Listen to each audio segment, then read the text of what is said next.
automáticamente. Creo que te estás viendo, me parece, ¿no?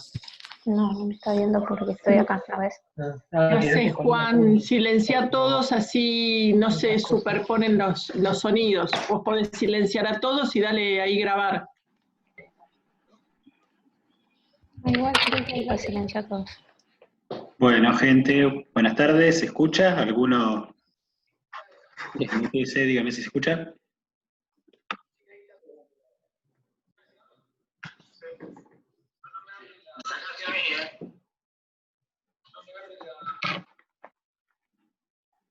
¿Se escucha, chicos?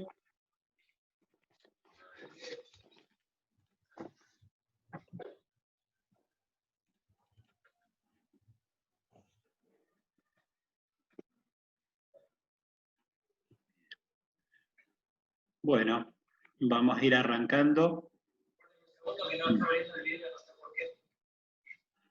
Esperen que admitimos a algunos chicos más.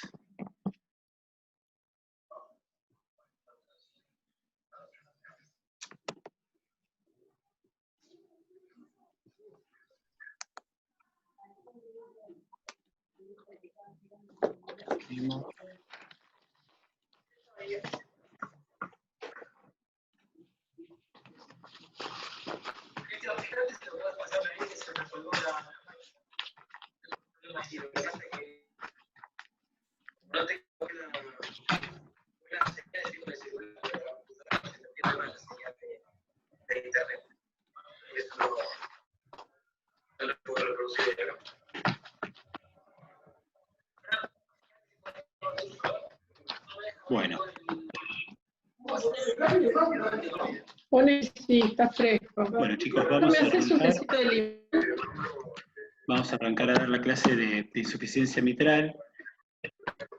Es una clase por ahí un poco complicada, es un tema bastante difícil el de insuficiencia mitral, más si no están rotando, como es el caso de ustedes, pero bueno, vamos a tratar de hacer lo posible. Obviamente después si quieren hacer alguna pregunta en algún momento de la clase, pueden desmutearse y hacerla, no hay ningún problema, y si no, al final de la clase no hay ningún problema. Así que bueno, hoy nos toca dar insuficiencia mitral, la clase anterior fue estenosis mitral. Vamos a tratar de remarcar algunos de los temas más importantes para por ahí que no se haga tanto embrollo en este tema que es un poco complejo, ¿sí?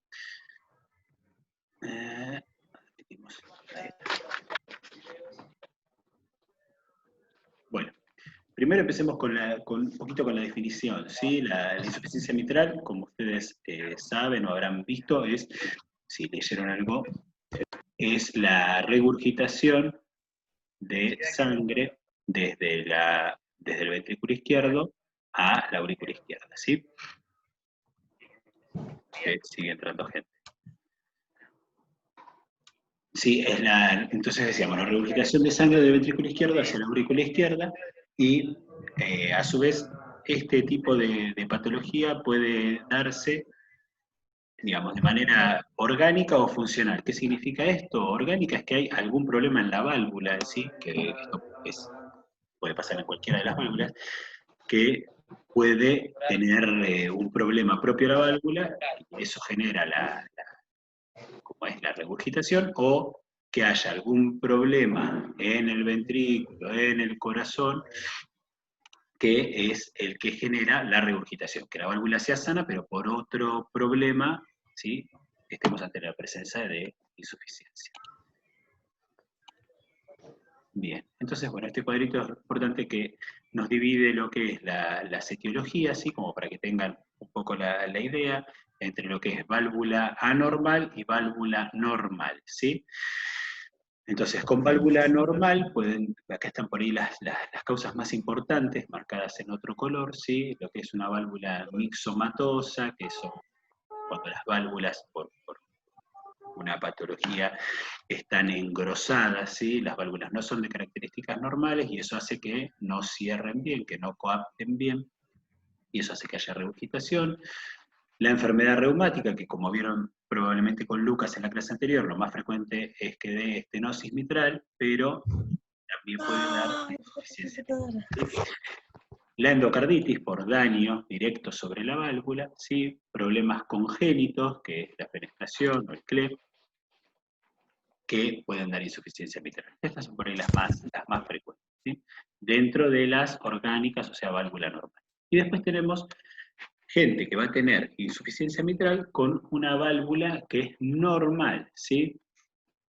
Y que el problema no va a estar en la válvula. El problema puede ser que haya cardiopatía isquémica, es decir, que el paciente tenga un infarto, por ejemplo, Por eso ejemplo, ahí estoy hace trabajando primero. que una parte del corazón no se mueva bien y traccione a la válvula, y eso lo vamos a ver en unas diapositivas más adelante, y puede generar insuficiencia mitral, ¿sí? La miocardiopatía dilatada, ¿sí? Como otra causa muy frecuente, el corazón se dilata el anillo de la válvula mitral, y eso hace que haya regurgitación mitral o que haya tracción de las cuerdas tendinosas del aparato subvalvular, se tracciona la válvula y hay insuficiencia mitral. Hay un grafiquito que nos ayuda un poco para entender, esperen que sigo admitiendo gente. Este gráfico en realidad es de una diapositiva que está más adelante en la clase y que habla de otras cosas, pero es importante, este dibujo está bueno como para que entiendan todos los componentes de lo que es el aparato mitral, y que cualquiera de estos componentes que se afecte va a poder derivar en una insuficiencia mitral. Entonces, acá, ¿qué es lo que tenemos? Imagínense que esto, MV annulus, es el anillo mitral, ¿sí? Esta es la válvula vista de costado, las dos valvas, la anterior y la posterior, las valvas en sí, las cuerdas tendinosas, que es esto, CT, que van hacia músculo papilar, ¿sí? Cualquiera de estas estructuras que se afecte puede dar insuficiencia mitral. Y faltaría agregar acá el ventrículo en sí, ¿sí? Porque si a mí se me dilata el ventrículo, ¿qué pasa? Se traccionan los músculos papilares, se traccionan las cuerdas y la válvula no va a cerrar bien, ¿sí? Si se dilata el anillo, la válvula no va a cerrar bien. Si yo tengo una endocarditis y se me perfora la valva mitral anterior, también voy a tener insuficiencia, ¿sí? Cualquier cosa que me afecte, cualquiera de las estructuras, puede derivar en insuficiencia mitral. Bien. Bien, entonces nosotros como ecografistas, ¿qué es lo que vamos a ir a buscar con los diferentes elementos que nos da el eco en esta patología? Entonces, bueno, vamos a ir dividiendo un poco la clase en lo que es eco 2D, Doppler, ¿sí? Lo que es, digamos, bidimensional, el modo M, el Doppler color, ¿sí? Cada una de estas ramas de la ecografía nos van a dar diferentes información, o vamos a ir a buscar diferentes cosas. Entonces, como primero y primordial, en el bidimensional, donde nosotros vemos en la imagen, de tratar de determinar la etiología y el mecanismo de insuficiencia mitral. O sea, cuál es la patología que está haciendo que yo tenga insuficiencia mitral, y cuál es el mecanismo. Ver si yo tengo un ventrículo dilatado y veo que el anillo está dilatado porque lo mido, bueno, probablemente esa sea la causa. Si veo una endocarditis, bueno, probablemente esa sea la causa, ¿sí? Evaluar la repercusión hemodinámica o el impacto mecánico, es decir, qué le generó al ventrículo y a la aurícula y a la función cardíaca esta insuficiencia mitral, ¿sí? Esto es muy importante, ¿sí? Cómo repercute en, esto sería aurícula izquierda, diámetro diastólico del ventrículo izquierdo, diámetro sistólico, fracción de acortamiento, fracción de eyección, cavidades derechas, ¿sí? Profe. Sí. Ah, no, porque que apaguen los micrófonos porque si no se corta y no se entiende la explicación. Que apaguen Bien. todos los micrófonos. Ahora voy a... ahí los veo de mutearlo.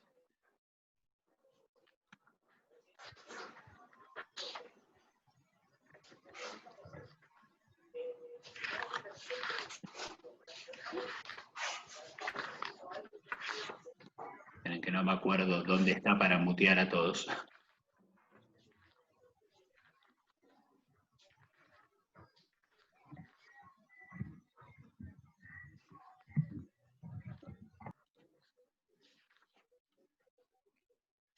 Todos los que... me figuran todos muteados. Bueno, vamos a ver si ahí los muteé, vamos a ver si va mejor. Bueno, Así que bueno, es importante todos estos parámetros, ver cómo están afectados en este paciente al que le vamos a hacer un eco y encontramos que tiene insuficiencia mitral, ¿sí? Permitir el seguimiento, yo hoy le hago el diagnóstico de insuficiencia mitral a un paciente y voy a ir viendo en el seguimiento a largo plazo cómo está esa valvulopatía, ¿sí? Si está igual, si empeoró, y cómo están estos elementos, ¿sí? Si la fracción de eyección sigue siendo la misma, si los diámetros siguen siendo los mismos. Esto sería todo por bidimensional. Con lo que es el Doppler, esperen que terminamos de admitir. Con lo que es el Doppler, vamos también a poder detectar la insuficiencia mitral, ¿sí? Que es la forma más fácil de verlo, ¿sí? Por Doppler color o Doppler continuo o pulsado, es muy difícil que se nos escape si hay una insuficiencia mitral. Podemos mensurarla o determinar la gravedad de manera cualitativa o cuantitativa. Cualitativa es cómo nos impresiona cuando la vemos, ¿sí? Si la insuficiencia mitral es grande, chica, si nos parece severa o no. Y cuantitativamente, bueno, van a ver que hay una serie de mediciones que podemos hacer que nos orientan a ver, a tener una idea más precisa de cuán grave es esa insuficiencia mitral, ¿sí? Medir las presiones pulmonares, esto es muy importante, porque nos va a hablar de la repercusión que tiene esta valvulopatía en el corazón, en el árbol pulmonar, y evaluar, como siempre que hacemos un eco, el resto de las estructuras, ¿sí? Ver si hay lesiones asociadas, si hay alguna otra patología. Bien. Gravedad de la regurgitación, ¿sí? La evaluación cualitativa, como nos parece, lo vamos a ir a ver con Doppler color, observar lo que es venas pulmonares, con Doppler pulsado, y el Doppler continuo, ver cuáles son sus características, el M color. Esto por ahí en las imágenes que vienen más adelante se va a entender un poquitito más, ¿sí? Acá hay una serie de fotos con diferentes insuficiencias mitrales, ¿sí? Ubíquense, esto es ventrículo izquierdo, la válvula mitral y la aurícula izquierda. Y acá lo que se ve es una insuficiencia mitral, ¿sí? Obviamente, si uno ve esta insuficiencia mitral y ve esta insuficiencia mitral, son todos el mismo corte, son todos 4 cámaras apical, ¿sí? Fíjense que por ahí esta insuficiencia mitral uno la ve y el jet de regurgitación, todo este color, que es lo que está volviendo del ventrículo hacia la aurícula, se ve mucho más grande. Entonces, bueno, eso es lo cualitativo. Uno puede mirar y decir, bueno, esta insuficiencia mitral me parece severa porque la veo tan grande, porque la veo grande, ¿sí? Esta es una insuficiencia mitral con un jet excéntrico, ¿sí? Fíjense cómo se pega a la pared de la aurícula, a la pared septal. Y esto van a ver más adelante, es una característica que habla de severidad también. Área color es algo que habitualmente no se usa, por ahí los ecografistas con el tiempo de hacer estudios, un poco a ojo se pueden dar cuenta para dónde va la cosa, si es grave o no, pero bueno, básicamente es ver el área, o sea, uno puede, digamos, pintar el chorro de insuficiencia mitral y ver, digamos, calcularle el área. Lo redondea con el equipo y el equipo te calcula el área automáticamente. Entonces uno puede ver qué área tiene. Eso habitualmente no se usa, pero bueno, es para tener una idea. ¿Sí? Esto es lo que les decía, cuando hay un jet que es excéntrico, habitualmente su área es menor. O sea, ¿qué quiere decir esto? Si esta insuficiencia mitral, si saliera hacia el centro de la aurícula, probablemente el color fuera mucho más grande que cuando se pega a la pared. Eso se llama efecto Coanda, cuando se pega a la pared. Y generalmente, si uno se guía por la cantidad de color que ve, le va a parecer menos. Por eso siempre que hay efecto Coanda, uno tiende a pensar que la insuficiencia mitral es severa. Bueno, acá hay un eje largo paraesternal, ¿sí? Para que se ubique el ventrículo izquierdo, esto es raíz de aorta, ¿sí? Ventrículo derecho acá arriba, y esta es la aurícula izquierda, y acá estaría la válvula mitral, y lo que se ve es una enorme insuficiencia mitral que llena toda la aurícula, ¿sí? Y acá vemos en el bidimensional sin color que hay como si fuera una pelota ahí, ¿sí? Ahí está la afección de la válvula, probablemente esto sea una endocarditis, ¿sí? Les digo probablemente porque no es un eco mío, que es lo que está generando este problema, ¿sí? Acá hay una imagen de transesofágico, esto es para que vean cómo se ve también por transesofágico la insuficiencia mitral, ¿sí? Esta es una válvula mitral que está flail o rota.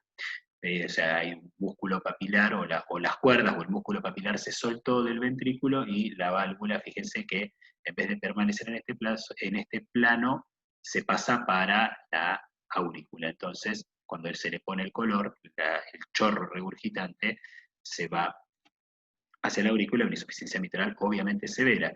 Si está la válvula rota, imagínense que son dos compuertas, tenemos una rota, toda la sangre que quiera volver, pues. Bueno, esto sería como las cosas que por transesofágico se pueden ir a ver. Por ahí no se mareen con esto, por ahí prefiero que nos centremos más en otras cosas por ahí que se usan más, ¿sí? Con respecto al flujo en las venas pulmonares, que se puede ver por transtorácico o por transesofágico, si recuerdan de la clase de Doppler normal, hay las ondas de las venas pulmonares, esto es con Doppler pulsado, porque se pone el pulsado en las venas, en la desembocadura de la vena pulmonar, hay dos ondas positivas y una negativa, ¿sí? La onda S sistólica y la D diastólica, que van hacia el flujo, se acerca al transductor, o sea, es el drenaje de sangre desde la vena pulmonar hacia la aurícula izquierda, y por la patada auricular un flujo reverso, que es la onda A reversa. Bueno, en la insuficiencia mitral, durante la sístole, que se contrae el ventrículo, hay una regurgitación de sangre hacia la aurícula izquierda. Entonces, si hay inversión de la onda S, es decir, la onda S se vuelve negativa, en el caso de este modelo transtorácico, eso es un signo de insuficiencia mitral severa, ¿sí? Con respecto al Doppler pulsado y continuo, ustedes tienen que saber que la insuficiencia mitral genera un flujo de muy alta velocidad. Volviendo a lo que vieron en la clase de Doppler normal, ustedes saben que el Doppler pulsado puede ubicar bien el lugar a donde nosotros nos ubicamos para medir, pero no logra medir altas velocidades. Cuando la velocidad del flujo de sangre, en este caso de la regurgitación, supera la capacidad de muestreo del Doppler pulsado, genera lo que se llama aliasing, ¿sí? Acá esta imagen es de un Doppler pulsado, perdón, donde tienen la diástole, que son estas dos onditas, ¿sí? La onda E y la A de la función diastólica, y en la sístole hay un chorro que no se entiende nada, ¿sí? Fíjense que va para arriba, va para abajo, digamos, hay ambigüedad, o sea, se pierde noción de hacia dónde va o dónde viene. Esto es porque la velocidad del flujo es mayor a la capacidad del Doppler pulsado de medirla. Entonces no sabe si va o viene, ¿sí? Y nosotros lo vemos como una señal de ruido. Esto es un Doppler pulsado. Simplemente, nada, para que sepan que nosotros no lo podemos ir a medir con Doppler pulsado porque no lo alcanza a ver. Podemos decir, sí, hay una insuficiencia mitral si yo me encuentro con esto, pero no puedo medir nada. Sí nos va a aportar datos y lo vamos a necesitar al Doppler continuo. Fíjense, acá arriba tenemos 4 cámaras con la línea punteada esta que nos está marcando por dónde está pasando el Doppler pulsado, el Doppler continuo, perdón, por el medio de la válvula mitral. Entonces, acá lo que vamos a ver es lo mismo, ¿sí? Una onda diastólica y la onda sistólica con este flujo que se aleja, o sea, viene del ventrículo hacia la aurícula, generando una inscripción negativa en el Doppler que nosotros sí la podemos ver, ¿sí? Se define bien, este es el flujo, por eso es con Doppler continuo. Entonces esto nos permite ver la intensidad de la señal. ¿Qué significa intensidad de la señal? Si este flujo se pinta bien, es intenso, nosotros podemos pensar que hay una buena cantidad de sangre que está volviendo. Si el flujo es poco intenso, podemos decir que hay poca sangre volviendo. Esos son datos que no son precisos y no se usan habitualmente. La forma de este flujo nos va a diferenciar en si es crónica o aguda. Generalmente mientras más puntiaguda sea y más rápida la onda, más aguda es, y si tiene una forma más redondeada, tendemos a pensar que es crónica, ¿sí? Y con Doppler continuo nosotros podemos sí ir a medir la velocidad de ese flujo y el BTI, que es la integral de velocidades, que eso lo mide el equipo. Nosotros con esta imagen, si marcamos un punto en el punto máximo de velocidad, ahí ya nos lo informa el equipo, ¿sí? Y eso va a ser importante para hacer mediciones adelante. Esto es lo que les decía, una insuficiencia mitral aguda con una forma más puntiaguda, con un pico más precoz, o sea, inicia la sístole y el pico está bien precoz, a diferencia de la crónica que tiene una forma más redondeada y el pico es más tardío. Esta imagen psicodélica que aparece acá abajo es un modo M color, ¿sí? Acá, fíjense que está el 4 cámaras, como venimos viendo, es el corte con el que más vamos a estudiar la insuficiencia mitral. Tenemos nuestros 4 cámaras, donde está el ventrículo, la aurícula, y lo que vamos a hacer es pasar el modo M y aparte apretar la función de color. Entonces nos da el modo M color. Entonces, paso a explicarles de qué se trata esto. Si ustedes me siguen desde la izquierda de la imagen, van a ver que tenemos un montón de color acá, con esta línea roja, y colorcito que viene hacia arriba, ¿sí? En esta parte donde está el puntero. Esto que viene hacia arriba, el color, es el flujo de sangre en la diástole que está entrando desde la aurícula hacia el ventrículo, ¿sí? La diástole, la sangre entró. Lo que viene posteriormente es la sístole, ¿sí? O sea que la válvula mitral está cerrada y vamos a tener el flujo eyectivo por la aorta. Entonces, si yo tengo color que está yendo para abajo, quiere decir que obviamente hay insuficiencia mitral. ¿Para qué sirve el modo M color? Porque yo para eso pongo color en el bidimensional acá y ya voy a ver el color que está volviendo a la aurícula. Pero ¿qué dato nos aporta? Nos sirve para ver en todo el tiempo sistólico cuánto ocupa y dónde está presente esa insuficiencia mitral. Esta es holosistólica, ¿sí? Está en toda la sístole. Pero fíjense en la imagen que sigue cómo es totalmente diferente, ¿sí? Esta es la onda E y la onda A, los flujitos de color ingresando al ventrículo, y en la sístole tengo insuficiencia mitral, pero fíjense que hay un chiquitín al principio, pero la mayoría está localizada en la telesístole. Entonces, ¿para qué nos sirve el modo M color? Para ubicarnos en el tiempo, si es proto, meso, tele o holosistólica. Y esto tiene relevancia porque por ahí, si a mí, por bidimensional, por color, me parece que la insuficiencia mitral es severa, y le hago un M color y no es holosistólica, y por ahí me resta un poco de posibilidades de que sea severa. No quiere decir que no pueda ser, pero bueno, uno ya la mira con otros ojos. Y hay una patología en particular, que es el prolapso de la válvula mitral, que predominantemente la insuficiencia mitral se sitúa en la telesístole, ¿sí? Entonces, si a mí me genera duda una válvula mitral de que esté prolapsando, bueno, este es un dato que me apoya mucho a ese diagnóstico, ¿sí? Como para que lo tengan en cuenta. Entonces, bueno, valoración cualitativa. El área color, que es ver cuánto color está volviendo a la aurícula, si hay remolino o efecto pared, el efecto pared o efecto Coanda, que nos habla para pensar que esa insuficiencia es más severa, el flujo en las venas pulmonares reverso, que nos va a hablar de severidad, si la onda E en la diástole está aumentada, esto es otro signo, si es mayor de 1,2, 1,5 metros, generalmente nos habla de mayor severidad. Esto se los explico por si no lo entienden. Lógicamente, si yo tengo en la sístole un reflujo de sangre hacia la aurícula, en la próxima diástole va a haber mayor flujo de sangre entrando en la diástole, ¿sí? Porque está la de la diástole normal más la de la regurgitación previa. Entonces, esto deriva en una onda E aumentada. Lo cual obviamente nos va a dar alteración, si a mí me están cambiando las ondas de llenado, me va a dar alteraciones en lo que es el llenado mitral, ¿sí? En la función diastólica.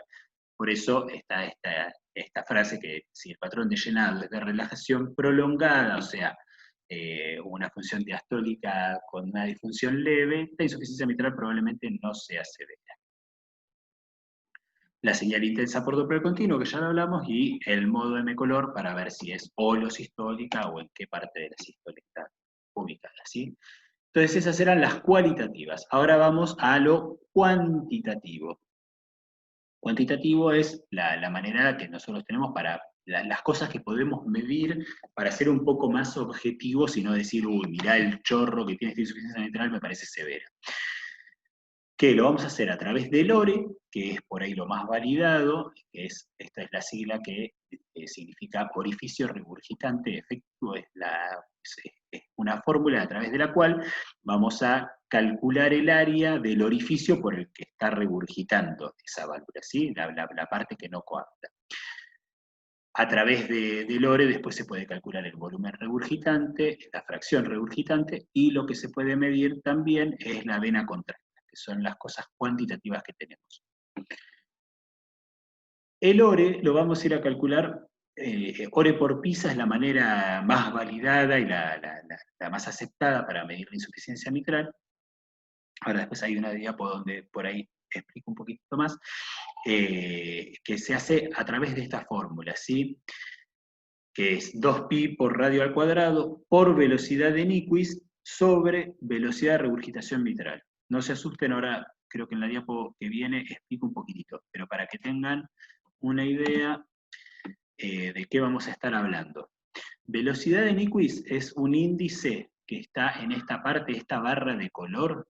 Cuando ustedes vean eco, tiene unos números, acá arriba y acá abajo.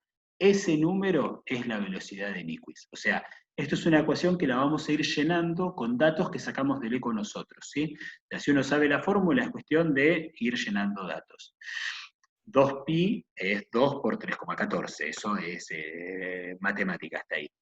Lo multiplicamos por el radio al cuadrado. ¿El radio de qué? De esta esferita que hay acá. Ustedes fíjense que esta es la válvula mitral, ¿sí? Este es el ventrículo, esta es la aurícula, y tenemos esta esferita que se hace, que no siempre está en la insuficiencia mitral. Esto no se lo sacaré. El ORE por PISA lo vamos a poder calcular en las insuficiencias mitrales que tienen PISA.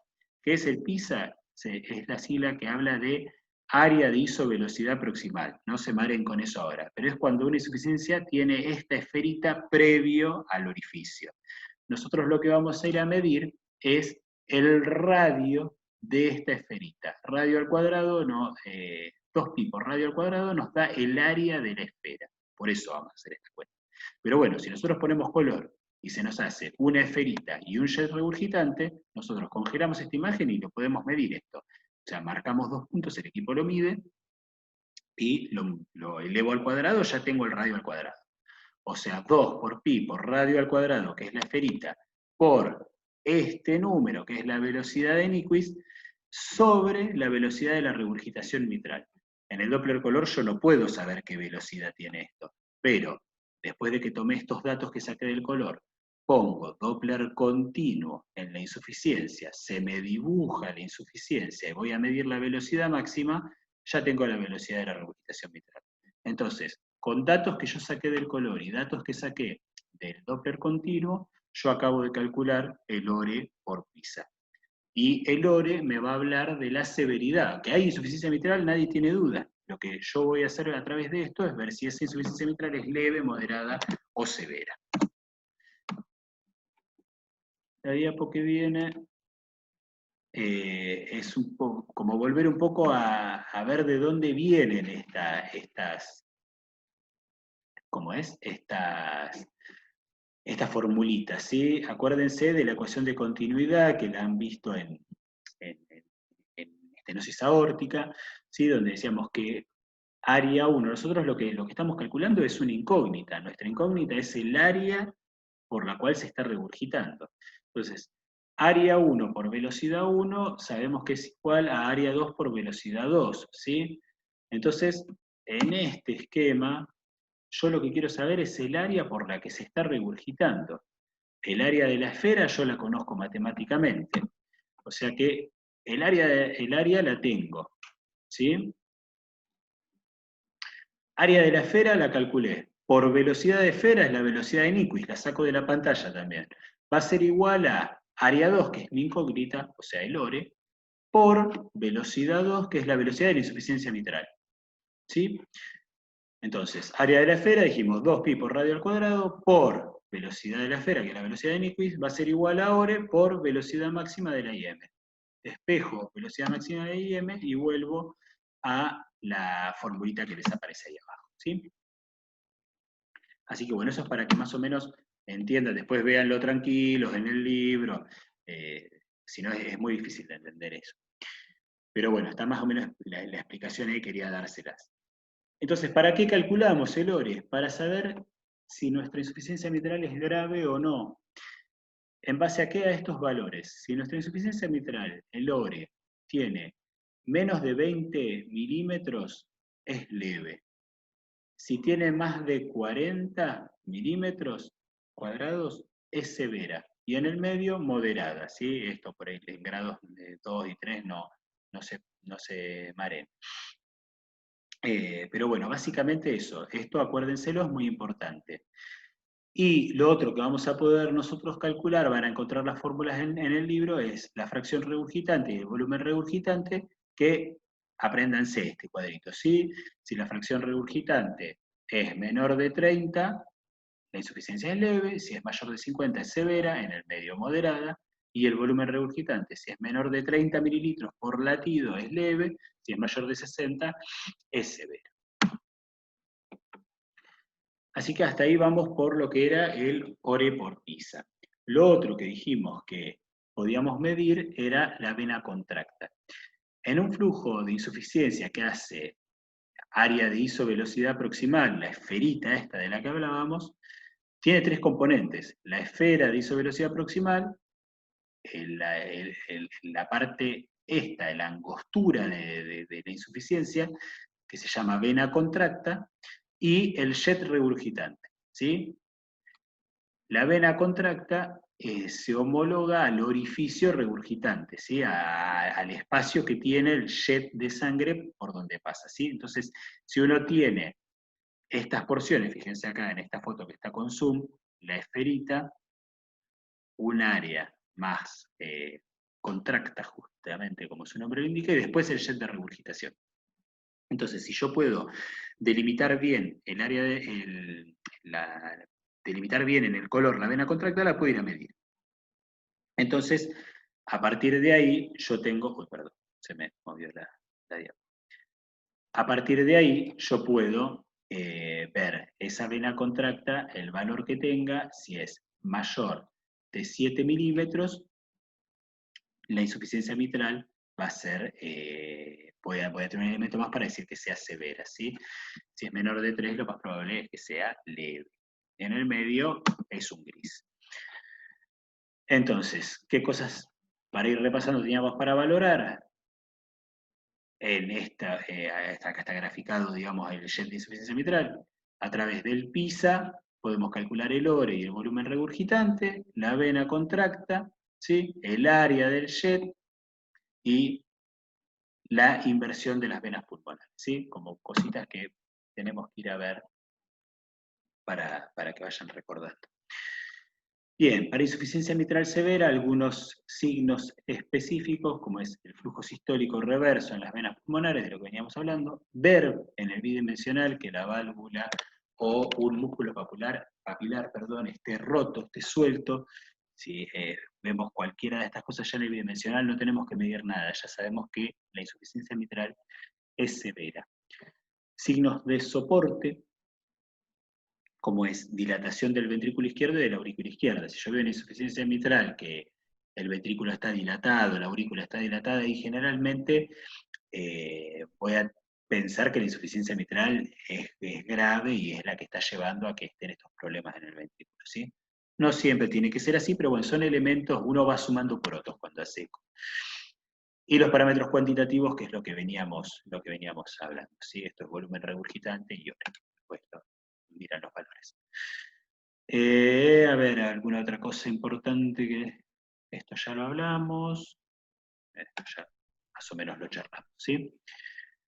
Bueno, impacto mecánico, ¿cómo está el ventrículo izquierdo? Nosotros vamos a ir a evaluar el ventrículo de ese corazón que tiene insuficiencia mitral, ¿sí? Por ahí lo más importante son los diámetros, ¿sí? El diámetro diastólico, para ver si el paciente tiene el ventrículo dilatado. El diámetro sistólico es muy importante, porque si el diámetro sistólico no es correcto, a los pacientes, digamos, sabemos que les va mucho peor en la cirugía, ¿sí? Eso lo van a ver en una diapo más adelante, están los valores. Cómo está la fracción de eyección y cómo está esa aurícula dilatada, ¿sí? La fracción de eyección, el volumen de fin de sístole, el diámetro sistólico del VI, y si hay fibrilación auricular, ¿sí? Porque siempre que hay insuficiencia mitral, si la aurícula se dilata, si una aurícula se dilata, predispone a que haya insuficiencia mitral, a que haya, fibrilación auricular.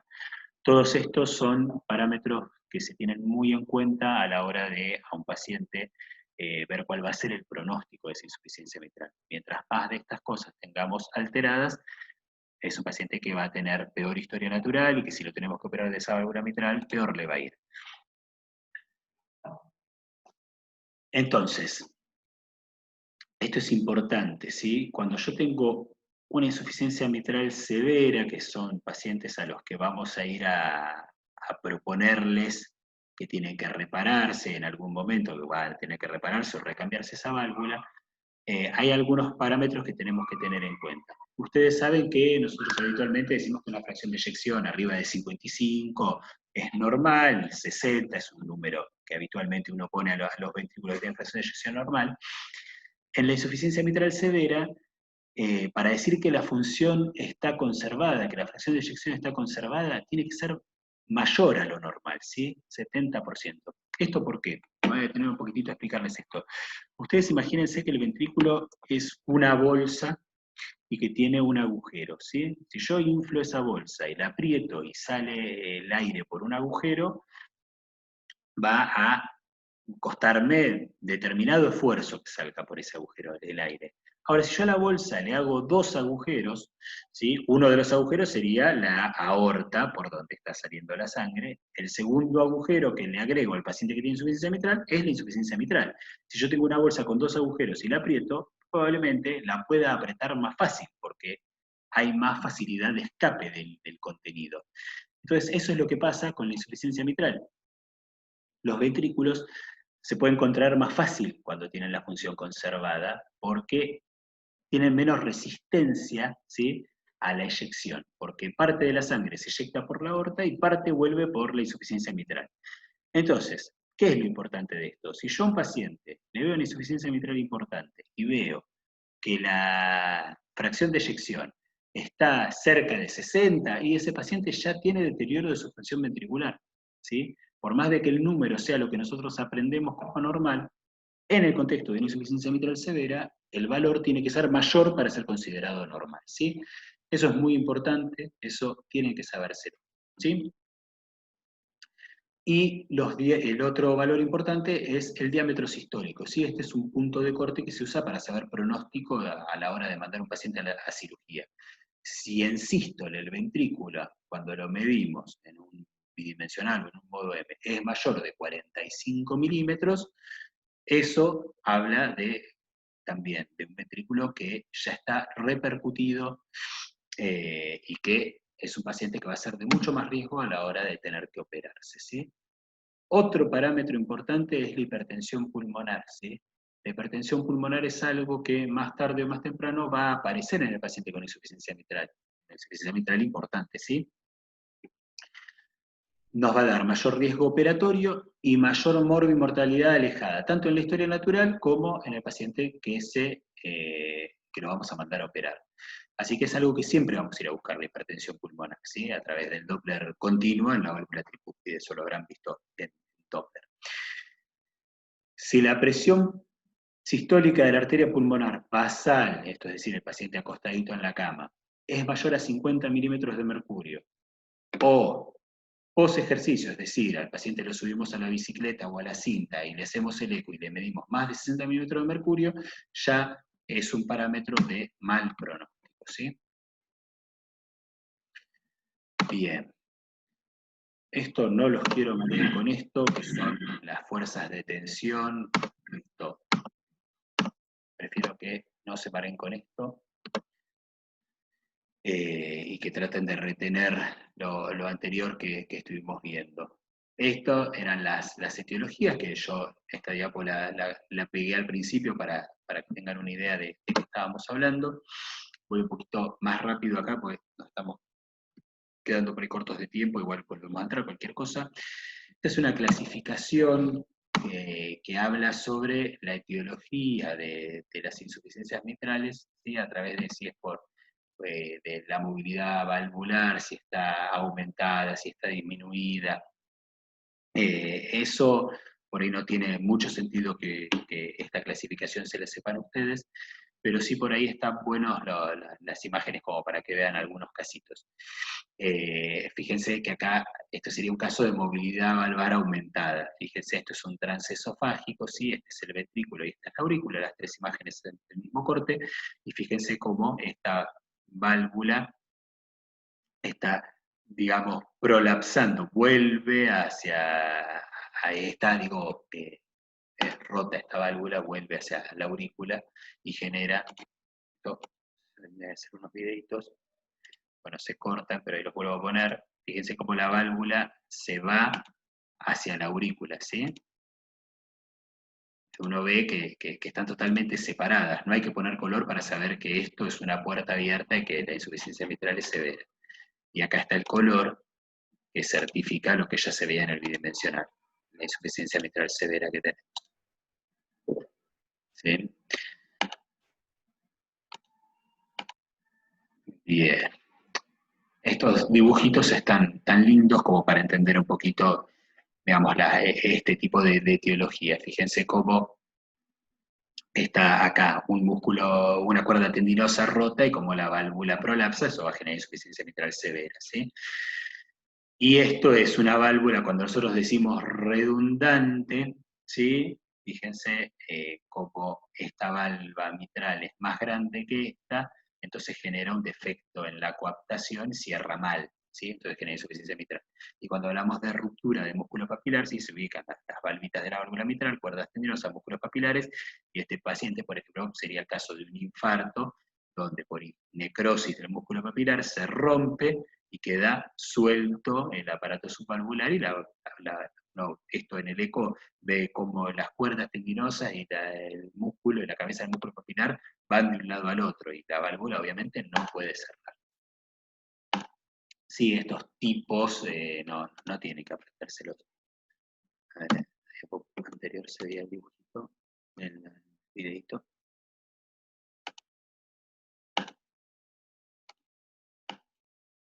No logro hacerlo aparecer. Bien. Con esto no los quiero marear mucho más. Voy a grabar.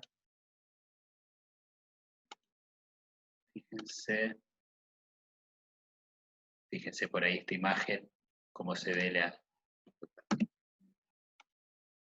esta insuficiencia mitral severa, cómo se ve, ¿sí? El PISA, fíjense, la esferita que se hace arriba de la válvula mitral, un jet que llega hasta el techo de la aurícula, ¿sí? Esto es una linda insuficiencia mitral para ir a medir todos esos parámetros de los que estábamos hablando.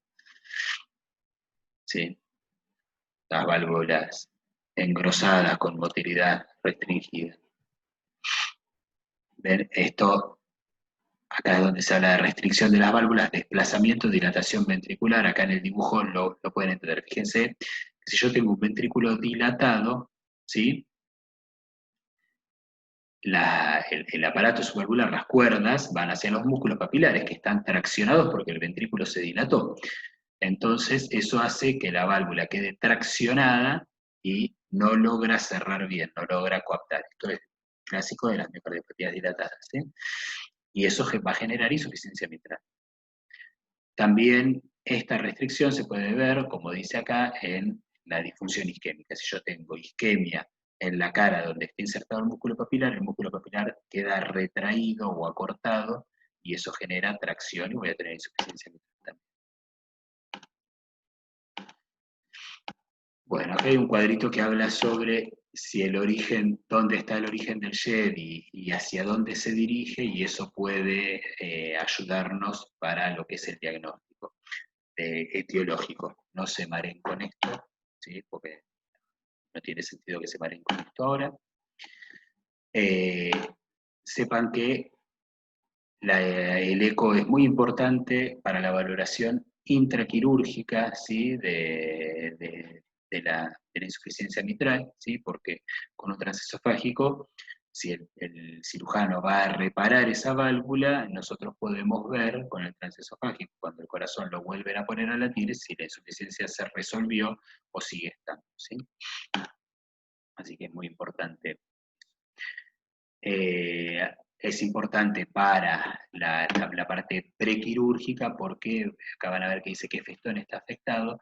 Es muy importante para el cirujano saber, en el caso de que haya prolapso de válvula mitral o que haya una endocarditis, qué parte de la válvula está afectada, porque hay partes que son mucho más fáciles de reparar por técnica quirúrgica y otras que no. Entonces, para el cirujano es muy importante un transesofágico y ver bien estos A1, A2, A3 son los festones de la valva anterior y P de posterior, P1, P2, P3.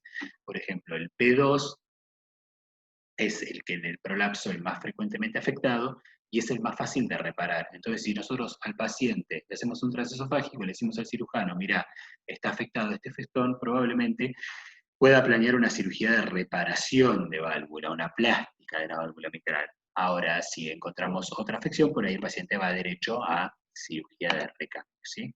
Eso por ahí no es tan importante para ustedes, es a título informativo para que lo sepan, ¿sí? Bueno, más o menos es una idea de por ahí la parte más importante de lo que es válvula mitral, de insuficiencia mitral, que quería que por ahí las partes que más puntualicé me parecen las partes más importantes y las partes que por ahí sobre las que hice hincapié, las que tienen que tratar de rever en la clase, que queda grabada, que la voy a subir al Classroom, y de verlo en la bibliografía, ¿sí? En los libros que tienen. Así que bueno, básicamente eso era por ahí los temas que más quería puntualizar. Si quieren hacer alguna pregunta, desmútense y estoy abierto a que pregunten lo que quieran de esta clase o de alguna anterior si tienen alguna duda. Sí, yo lo que quería por ahí remarcarle a los chicos es que uno cuando habla de cualquier sobrecarga al ventrículo, bueno, sobre todo de la sobrecarga de volumen que le implica la insuficiencia mitral, hacer hincapié en esto que les dije en la clase pasada, es que todo lo que uno sobrecarga al ventrículo por un problema valvular repercute hacia atrás. ¿Esto qué significa? Tenemos la insuficiencia mitral, una sobrecarga de volumen que además de dilatar el ventrículo izquierdo va a ir hacia atrás. ¿Hacia atrás hacia dónde?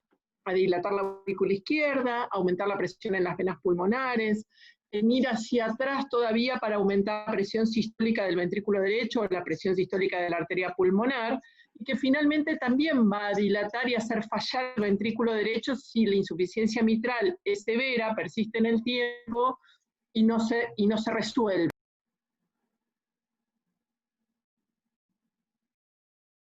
No sé, ¿se escuchó, Juan? Sí.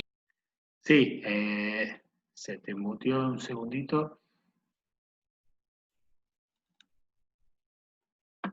Ahí no te escucho, Andrea. Siempre pensar que las repercusiones son hacia atrás, y entonces cuando uno habla de un problema valvular, independientemente, bueno, la insuficiencia mitral, al generar una sobrecarga de volumen, además va a aumentar el estrés de la pared, va a adelgazar un poco el ventrículo, las paredes del ventrículo izquierdo, pero al aumentar su volumen, al aumentar su diámetro, va a generar una hipertrofia excéntrica del ventrículo izquierdo, o sea, va a aumentar la masa, pero con espesores finos. Cuando nosotros tenemos un espesor fino, porque bueno, es el mecanismo adaptativo que toma el ventrículo para hacer frente a la insuficiencia mitral, eso aumenta mucho las fuerzas sobre la pared y lo tiende a poner esférico. Entonces, tiene lo que llamamos hipertrofia excéntrica del ventrículo izquierdo. Esto es más aumentada con espesores delgados. Contrario a lo que vamos a ver en las próximas clases, que tiene que ver con la estenosis aórtica, donde se engruesa la pared y aumenta la masa, pero a expensas de aumentar el espesor de la pared. Sí, perfecto, eso que aclaraste, Andrea.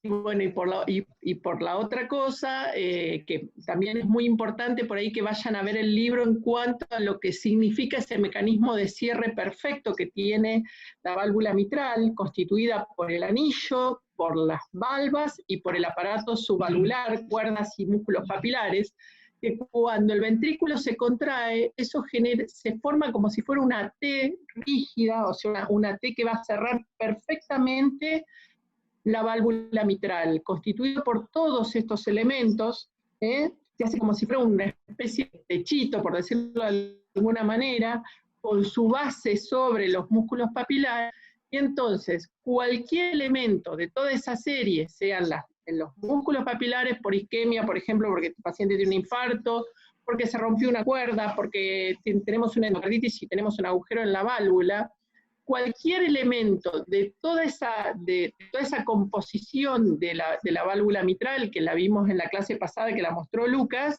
va a hacer que nuestra válvula falle y tenga distintos grados de insuficiencia. Por supuesto, la repercusión en cuanto al agrandamiento de las cavidades y al aumento de las presiones va a empezar a aparecer cuando la insuficiencia es más que moderada, o sea, moderada severa o severa.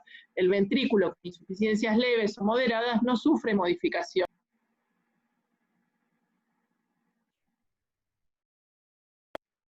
Escucho preguntas de los chicos, el que quiera preguntar.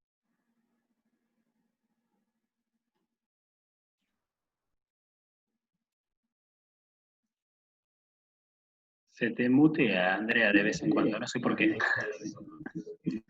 Sí, ahí lo desbloqueé. ¿Alguna pregunta de los chicos? Pueden hablar apretando la barra espaciadora, y si no, lo pueden subir al chat las preguntas. ¿Están por ahí? Que parece que no hubiera nadie.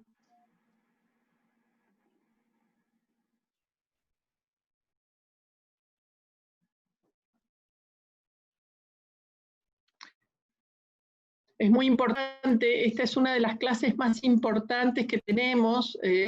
La insuficiencia mitral es una patología que se ve muy frecuentemente por la cantidad de etiologías que tiene, tanto las degenerativas como las isquémicas. El tema de tener un infarto que puede hacer que disfuncione el músculo papilar o se fibrose y se ponga rígida, sobre todo la valva posterior, que tiene una única irrigación, eso ya lo vimos en la otra clase, siendo que por ahí la valva anterior, como tiene doble irrigación, o sea, es más difícil que se ponga isquémica y se rompa, como suele suceder con la valva posterior.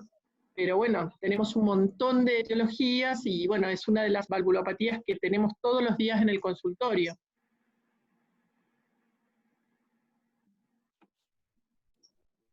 Sí, los temas van a ser, Camila, cada vez más complejos.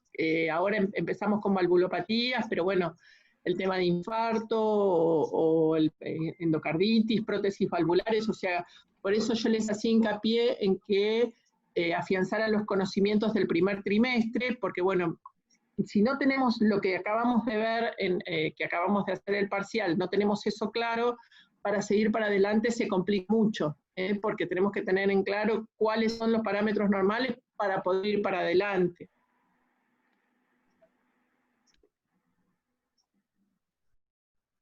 Sí, sobre todo la parte de Doppler y la parte anatómica, eso lo tienen que tener bien claro, si no es muy difícil después entender la parte de valvulopatías.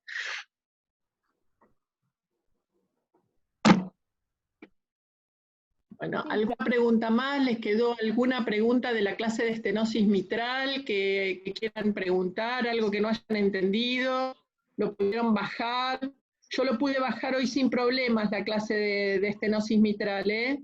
Creo que hubo algún problema con el tema de la grabación. Acá veo que Juan está grabando. Juan, no apagues tu máquina, que el Zoom te la va a bajar a una carpeta. Tarda entre media hora y 40 minutos, pero te baja un video con todo el audio y todo lo que mostraste. Sí, yo cuando creé la clase me daba la opción de que se grabe, así que ya lo puse desde ahí, sí. Sí, perfecto, te la va a bajar, no tenés que apagar nada porque si no, no te la puede bajar, no cierres la máquina. Bien. Después eso, es un archivito de audio y video, que lo vas a poder, un MP4 que vas a poder subir al Classroom. Lo subís como material. Como material, bien. Sí, donde dice crear material en el Classroom, ahí lo agregás. Bien. Acá que me preguntan con el score de Wilkins. El score de Wilkins lo tenemos siempre en mente porque en realidad hoy por hoy lo que más importa es saber si el paciente es factible de someterse o no a una valvuloplastia y tendemos por supuesto a informarlo. Lo que pasa es que el informe tenemos que ser lo más descriptivos posibles para que el que lo tiene que evaluar, que en general es el hemodinamista, sepa de qué estamos, o sea, por qué le estamos asignando el score que le asignamos. Estamos viendo otra vez estenosis mitrales, porque por un lapso de unos 15, 20 años habían disminuido los casos, pero bueno, ahora en los últimos años ha vuelto a aumentar, y tenemos nuevamente casos de estenosis mitral reumática que durante años veíamos poco, y bueno, ahora empezó a aumentar. De todas maneras, siempre tenemos el score en la cabeza y vamos asignándole el puntaje.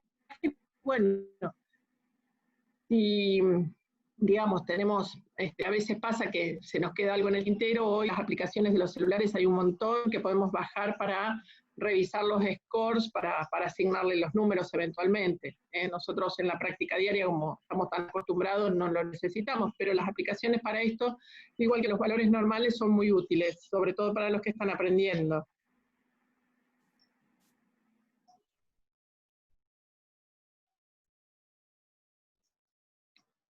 ¿Alguna otra pregunta? ¿Algo que les haya quedado que quieran saber? Apretando la barra espaciadora pueden hablar.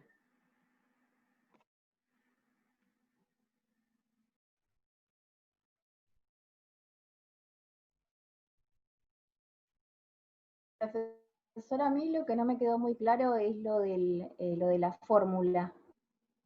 ¿La fórmula de Lore?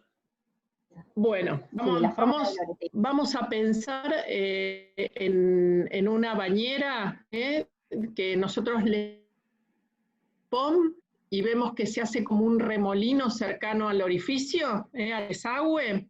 Entonces, lo que hacemos con el Doppler precisamente es poder valorar esa esferita, esa hemisfera que va a equivaler, ¿sí?, al volumen que va a estar pasando a través de ese agujero. Entonces nosotros, conociendo las variables, podemos calcular el agujerito que es el orificio regurgitante efectivo, eso significa ORE.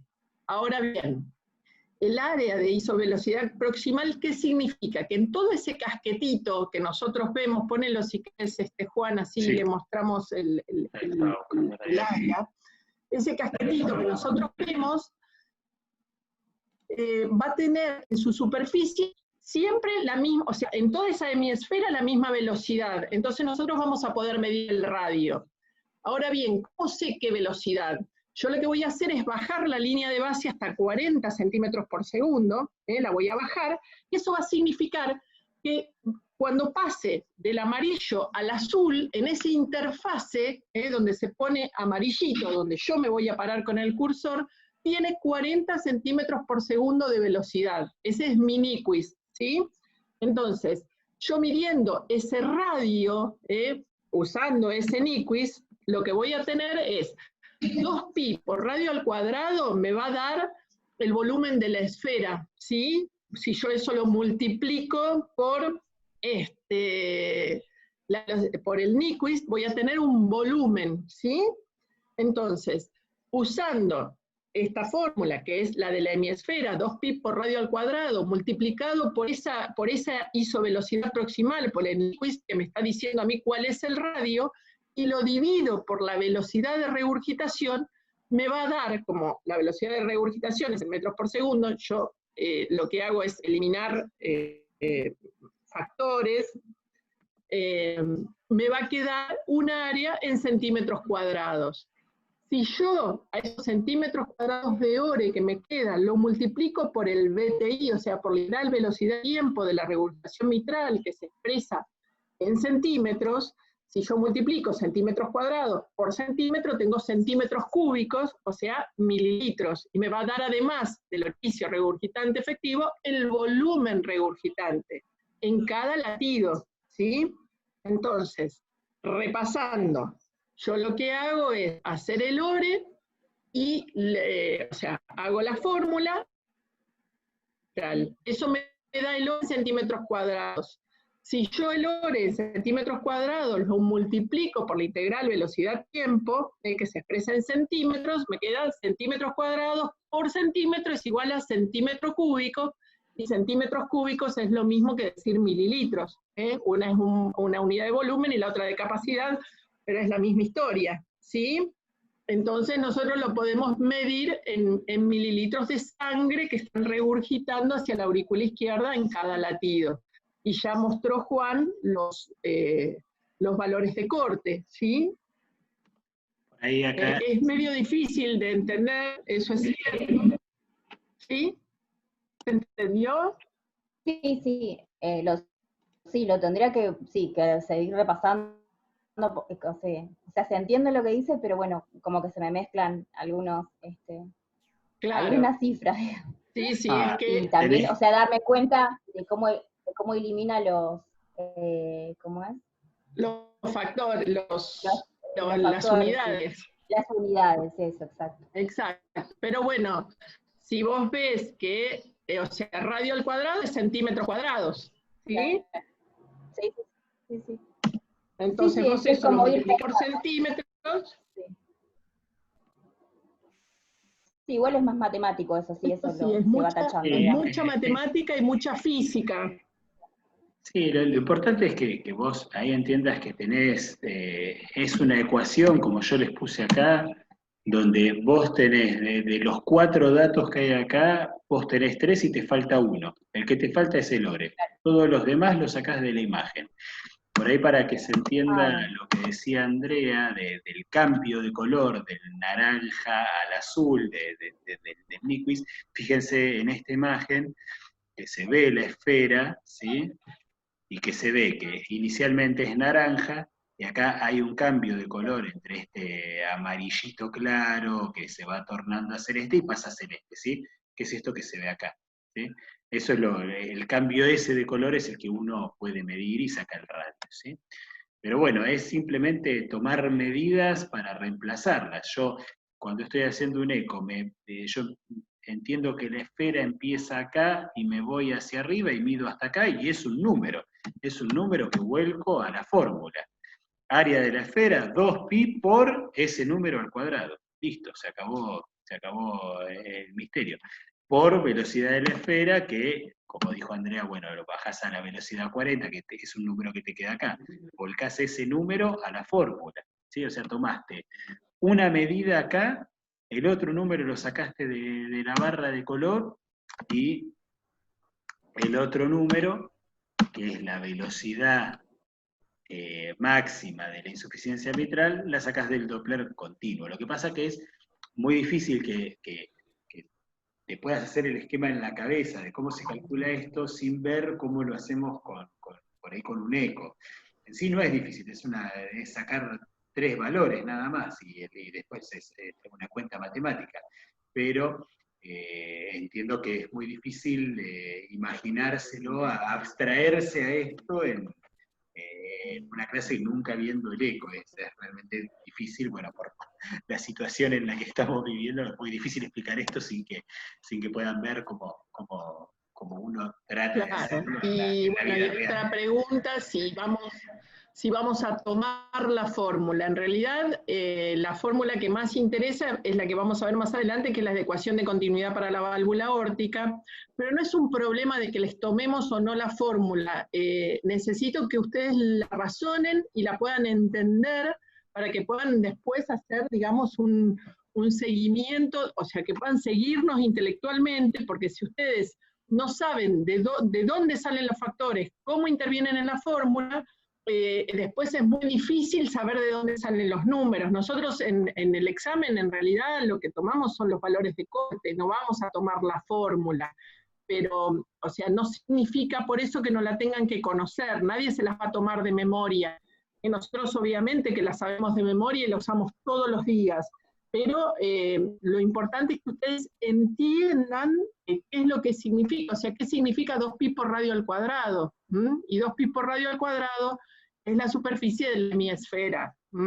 Entonces, eso es lo que ustedes necesitan conocer, independientemente de que después les tomemos o no les tomemos, tienen que ir acostumbrándose a estas cosas que la verdad que sin vernos a nosotros y sin poder estar frente al ecógrafo, se complica eso y no lo podemos reemplazar. Yo no creo que, bueno, tengamos la posibilidad de que ustedes roten mucho con nosotros, más que nada porque si después de agosto se levanta la cuarentena, imagínense que nosotros siempre llevábamos grupos de gente a rotar con nosotros y ahora vamos a estar limitados a 15 metros cuadrados por persona, o sea, una de 3x5, cosa que va a ser dificilísimo de cumplir, y llevar de a uno a rotar a ustedes durante lo que quede del año, por ahí les toca una sola vez. Entonces, va a ser un año bastante particular en ese aspecto, y no creo, con las condiciones como vienen y sin vacuna, que esto vaya a cambiar, chicos. Esa es una realidad. No sé qué pensó Juan, pero Sí, va a ser imposible llevar grupos. Sí, no, cuanto mucho va a poder ir de a uno una vez, como si tenemos suerte y si no nos pasa el maremoto por arriba,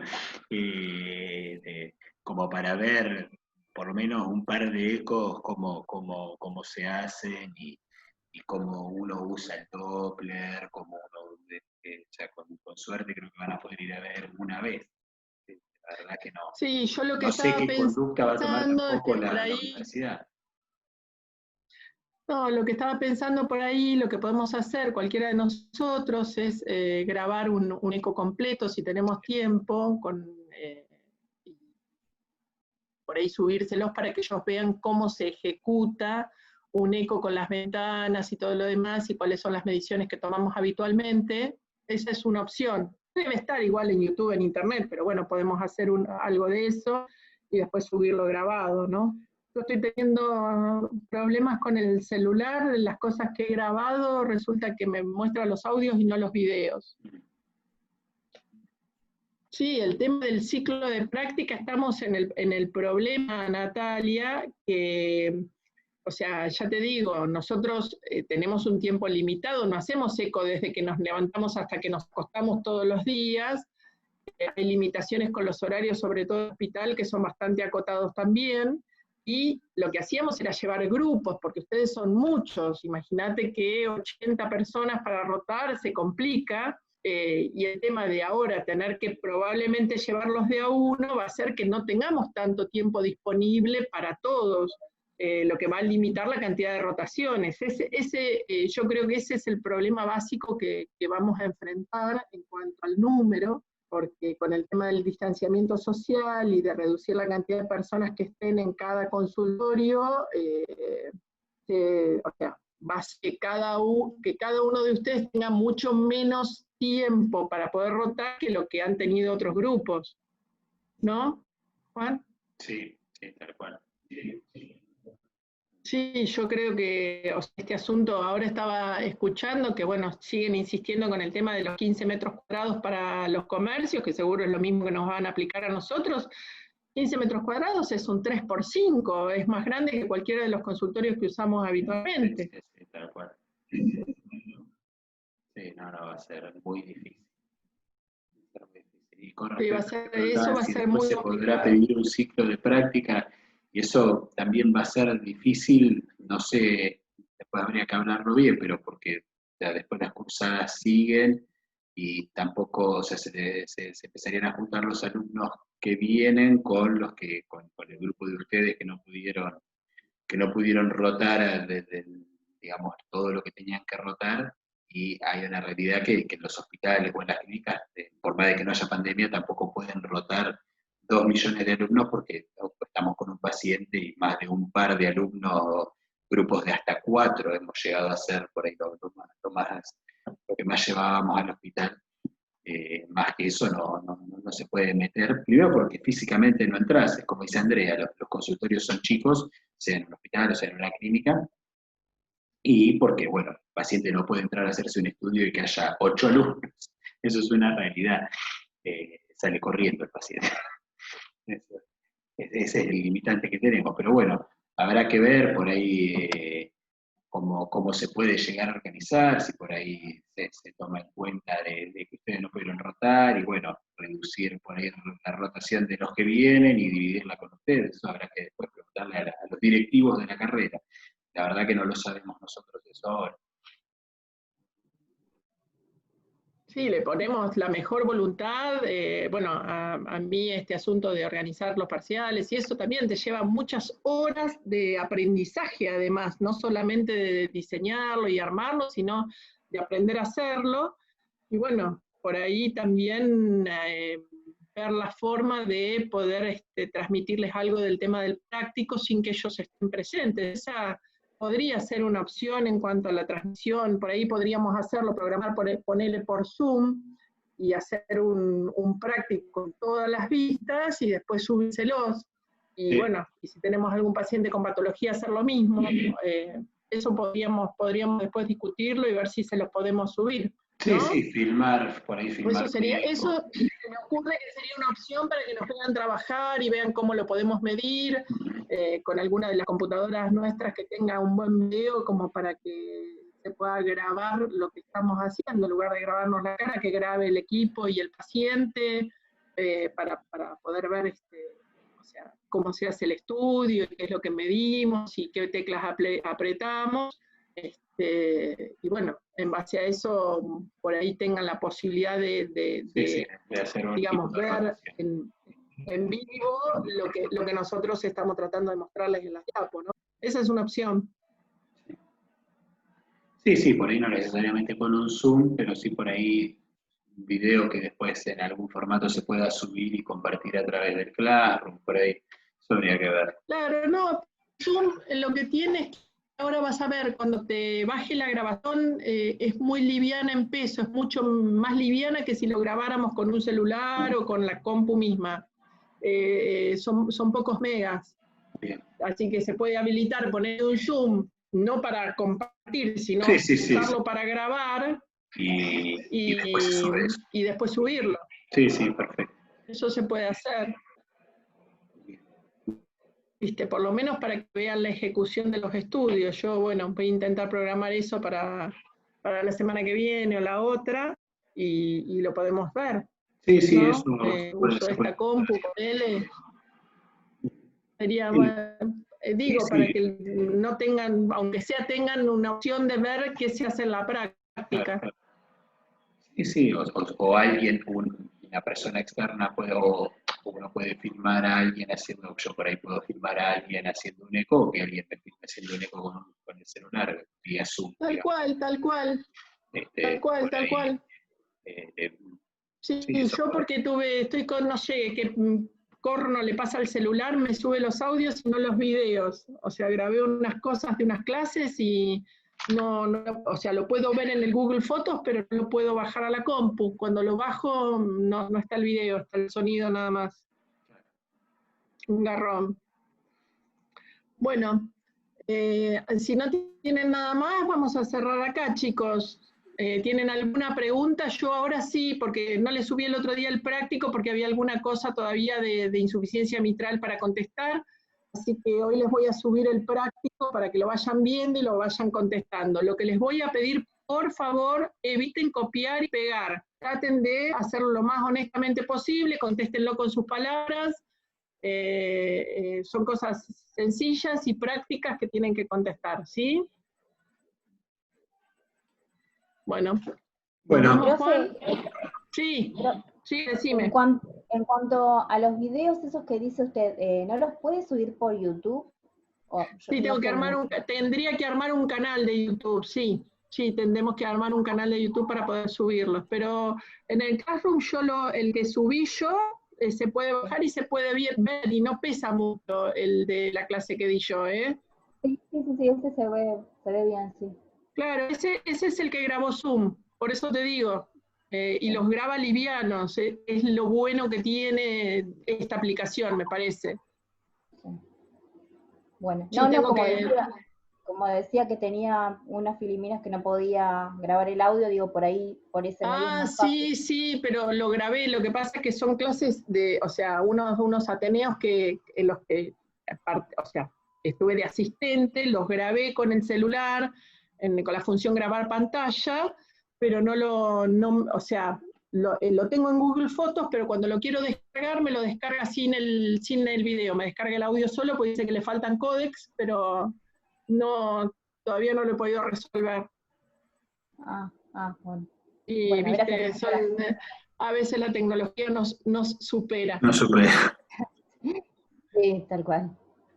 Bueno, entonces nos estamos viendo la semana que viene, voy a dar la clase yo la semana que viene, no sé, debe seguir estenosis aórtica, ¿no, Juan? La verdad que no miré el cronograma, pero calculo que sí. Bueno, entonces la semana que viene, 18 horas, estoy programándoles la reunión para la próxima clase. Que tengan buena semana, traten de leer, anoten las preguntas, así las podemos evacuar en la próxima clase, ¿sí? Bueno, hasta luego, chicos. Bueno, Gracias, doctor. nos vemos, Chao, chao chao. Juan, acordate de esperar Sí, que te grabe todo, que me grabe todo, dale. Chao, me voy, Gracias, chao. Chao, nos vemos.